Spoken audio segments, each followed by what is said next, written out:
मेरा मानना है कि आने वाले समय में परिवर्तन होगा, बीजेपी हटेगी, गठबंधन 80 हराओ का नारा देगा। जब 80 हारेंगे तभी भारतीय जनता पार्टी हटने से ही देश खुशहाली के रास्ते पर जाएगा। मामा को दुखी करना ये अच्छी बात नहीं है। मैं जनता से अपील करूंगा कि समाजवादियों को जिताइए, बीजेपी को हटाइए। बीजेपी के हटने से ईवीएम भी हटेगी। मेरा मानना है कि आने वाले समय में परिवर्तन होगा, बीजेपी हटेगी और मैंने नारा दिया है कि सभी दल साथ आएं, खासकर जो समाजवादी पार्टी के साथ गठबंधन में थे। गठबंधन 80 हराओ का नारा देगा। जब 80 हारेंगे तभी भारतीय जनता पार्टी हटेगी और भारतीय जनता पार्टी हटने से ही देश खुशहाली के रास्ते पर जाएगा। इनके पास नारे तो नए नए हैं, अब कह रहे हैं कि डेवलप्ड कंट्री का सपना देख रहे हैं, जिनके वचन में कोई दम मतलब कहने और कथनी में फिर अलग अलग हो। क्या कहा और क्या किया, इसका जनता को आकलन करना पड़ेगा। और अभी लोकसभा में जो नौजवान कूदे हैं, ये सही बात है कि सुरक्षा, और वहाँ पर सुरक्षा जो प्रधानमंत्री जी का ड्रीम प्रोजेक्ट था, अगर ड्रीम प्रोजेक्ट में जो लगभग 25,000 करोड़ का बना है, वहाँ की सुरक्षा ऐसी है, तो मुझे लगता है कहीं ना कहीं साजिश भी है और षड्यंत्र भी है, क्योंकि कहीं इसी बहाने सरकार की कोई तैयारी तो नहीं है, कहीं इंटरनल सिक्योरिटी और सुरक्षा के बहाने लोगों को डराने की तैयारी तो नहीं है। एक तो सवाल वो खड़ा होता है और दूसरा सवाल खड़ा होता है, कई प्रतिष्ठित अखबारों ने कहा कि नौजवान बहुत त्रस्त थे। नौजवानों के परिवार से जब जर्नलिस्टों ने बात की तो परिवार के सदस्यों ने बताया कि नौजवान दुखी थे, उन्हें रोजगार और नौकरी नहीं मिल पा रही थी। इसी वजह से गूंगी बहरी सरकार को जगाने के लिए वो नौजवान लोकसभा में कूद गए। भैया, एमपी में यादव मुख्यमंत्री बनाया है भाजपा ने, इसको यूपी से जोड़कर देखा जा रहा है, क्या मानते हैं, क्या असर डालेगा 24 के चुनाव में? ये केवल 24 तक हैं और 24 के बाद क्या होगा वो आप जानते हो क्या होगा। ये केवल दिखाने के लिए हैं, जो कहावत है ना, वो वही है कहावत। ये केवल दिखाने के लिए हैं, क्योंकि मध्य प्रदेश की बात आपने कही है। मध्य प्रदेश में ये कहा गया और अखबारों में आज भी निकल रहा है, सोशल मीडिया पे आज भी चल रहा है कि जो लाडली योजना थी उसकी वजह से सरकार बनी। देश के प्रधानमंत्री जी ने भी ये कहा कि महिलाओं का वोट ज़्यादा मिला। अब आप खुद कल्पना करिए कि लोकतंत्र में जिस नेता की वजह से सरकार बनी हो, वही मामा दुखी हो। मामा को दुखी करना ये अच्छी बात नहीं है।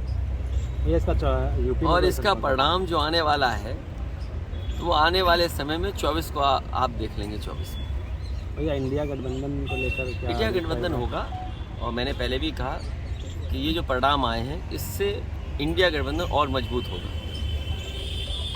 और किसी ईवीएम को लेकर आपने भी जनसंग्रह की बात करी थी, विपक्ष का ये कहना है कि जब वो जीतते हैं तो ईवीएम को ठीकरा नहीं फोड़ते हैं। ये आप कुछ जानते नहीं हैं। आप पत्रकारिता है तो ठीक से करें पत्रकारिता, और किसी की बात को ये ना कहें। समाजवादियों ने कहा कि अगर आप अमेरिका से नकल कर रहे हो, आप डेवलप्ड कंट्री बनना चाहते हो, तो जो डेवलप्ड कंट्री में व्यवस्था है वोट डालने की, उसको क्यों नहीं अपना रहे हो आप? अमेरिका जैसा देश जो अर्थव्यवस्था में ताकतवर है, वो अपने आप महीनों बैलेट से वोट डलवाता है। जापान जैसा देश जहाँ से ईवीएम कभी बनी, वो बैलेट से वोट डलवा रहा है। जर्मनी का जो सुप्रीम कोर्ट है, उसने ये पाबंदी लगाई कि अगर ईवीएम से मशीन से वोट पड़ेगा तो वो अनकॉन्स्टिट्यूशनल है। ये तीनों बातें जो मैंने कही हैं, इन तीनों बातों पर आप खुद विश्लेषण करिए।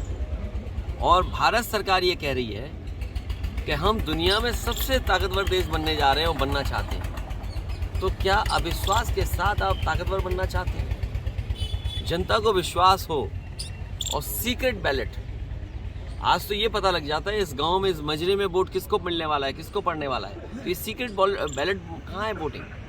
इसलिए समाजवादियों का मानना, मैं आज फिर कहता हूँ आपसे, मैं जनता से अपील करूँगा कि समाजवादियों को जिताइए, बीजेपी को हटाइए।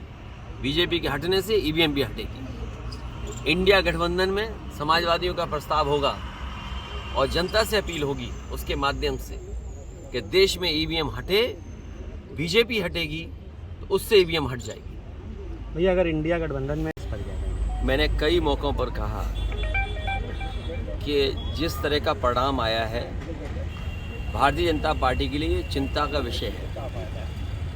जहां कहीं टीवी पे, अखबार में या और लोगों से जो सुनने का मौका मिला है, सभी ने ये कहा कि परिवर्तन के लिए जनता ने वोट दिया। राजस्थान में कांग्रेस की सरकार थी, उसको हटाने के लिए जनता ने वोट दिया। छत्तीसगढ़ में कांग्रेस की सरकार थी, उसको हटाने के लिए वोट दिया। तेलंगाना में बीआरएस की पार्टी की सरकार थी, उसे हटाने के लिए वोट दिया। मध्य प्रदेश की परिस्थितियाँ अलग थी। समाजवादियों को भी साथ लिया होता या अन्य दलों को साथ जोड़ा होता तो परिणाम मध्य प्रदेश का भी परिवर्तन का होता। जितने भी लोग हैं जिन्होंने भी उसकी समीक्षा की है चुनाव की, उन्होंने कहा कि जनता परिवर्तन चाहती थी और कुछ योजनाओं को लाभ पहुंचा, इसलिए सरकारें बनी। तो ये सबसे बड़ा चिंता का विषय है भारतीय जनता पार्टी के लिए, क्योंकि जब दिल्ली का चुनाव होगा तो जनता एक बार फिर परिवर्तन के लिए वोट देगी। आज हम और आप वहाँ बैठे हैं, खड़े हैं कन्नौज में। आप खुद पीछे मुड़ करके देखें कि कन्नौज के विकास को किसने रोका है।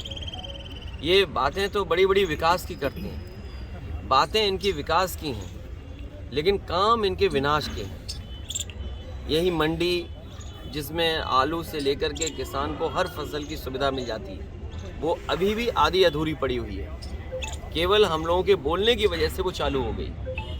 तिरवा रोड पर मेडिकल कॉलेज के सामने मंडी का बाजार था, किसान बाजार, वो अभी भी आधा अधूरा पड़ा हुआ है।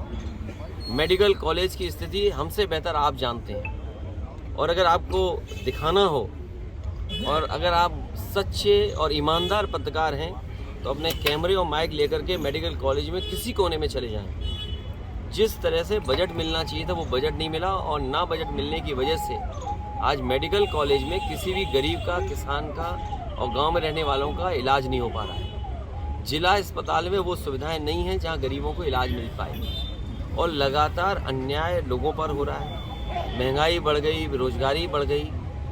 आप कन्नौज में बताइए, क्या कोई कारखाना लग गया? क्या उद्योग कोई आ गया? यही बीजेपी के लोगों ने सपना दिखाया कि निवेश के लिए हम बड़े बड़े कार्यक्रमों का आयोजन हुआ। क्या निवेश पहुंचा ज़मीन पर? और अगर निवेश ज़मीन पर पहुंचा है तो उस निवेश के माध्यम से कितनी नौकरी, कितने रोजगार मिले, ये सरकार बताए। अब ज़मीनें ढूंढी जा रही हैं जिलों में। सुना है कुछ दिनों पहले सरकार ने यह कहा कि निवेश के लिए ज़मीन चाहिए। जो सरकार 2 साल होने वाले हैं, अगर निवेश के लिए ज़मीन नहीं ढूंढ पाई है तो निवेश होगा कहाँ पर? आपके ज़िले में भी कहीं ना कहीं ज़मीन चिन्हित करने की कोशिश की होगी। तो बताइए, निवेश के लिए ज़मीन ढूंढ रहे हैं, और जो निवेश के लिए सब कुछ तैयार है वो आधा अधूरा पड़ा हुआ है। एम्बुलेंस इन्होंने बर्बाद कर दी, पुलिस को बेईमान इन्होंने बना दिया। अभी मैं आया हूँ, कई लोगों ने मुझे जानकारी दी कि पुलिस किस तरह अन्याय कर रही है उनके साथ। यहाँ बैठे लोग हैं, राजेंद्र हैं बैठे हैं, इनके साथ कितना अन्याय हुआ। मुझे होम सेक्रेटरी तक कहना पड़ा, तब थोड़ी बहुत राहत मिली होगी उन्हें। तो ये स्थितियाँ हैं। अपने आप व्यवस्था कर ले कोई पुलिस के लिए तो पुलिस मदद कर देगी या निष्पक्ष कार्रवाई हो जाएगी। अगर आपने व्यवस्था नहीं की तो पुलिस आपके पीछे पड़ जाएगी, और अगर आप भी सच्ची खबर दिखाओगे तो हो सकता है आपके खिलाफ भी कार्रवाई हो जाए। हमसे जुड़े रहने के लिए हमारे YouTube चैनल को सब्सक्राइब करें और नई वीडियो की नोटिफिकेशन के लिए बेल आइकॉन को दबाएं।